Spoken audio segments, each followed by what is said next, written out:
According to the American Academy of Sleep Medicine, the average adult needs at least 7 hours of sleep a night. But studies show that college students only get about 6. That may not sound like a big difference, but as we head into a new school year, Dr. David Edwards, a family medicine specialist at the Texas Tech Health Sciences Center, says not getting the sleep you need can be linked to poor grades, among other problems. Sleep deprivation is associated with mood changes.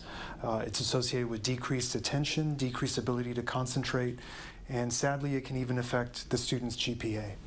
So where do college students typically turn for help when they're sleepy but need to study?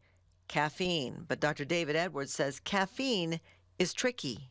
So caffeine does help. It helps maintain focus and attention.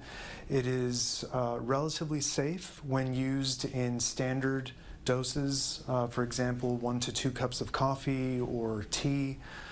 We do begin to worry when people are getting excessive doses of caffeine through energy drinks or through pre-workout supplements. He says too much caffeine can lead to chest pain, racing of the heart, and anxiety.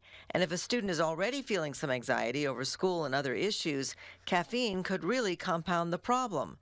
And then there are the so-called study drugs. Those are prescription stimulants like Adderall and Ritalin, used without a prescription to boost energy and concentration. A recent college prescription drug study indicates 1 in 7 college or postgraduate students uses study drugs. Whether that's to get high, whether that's to maintain focus and study, or prepare for finals. And that's really a more dangerous category.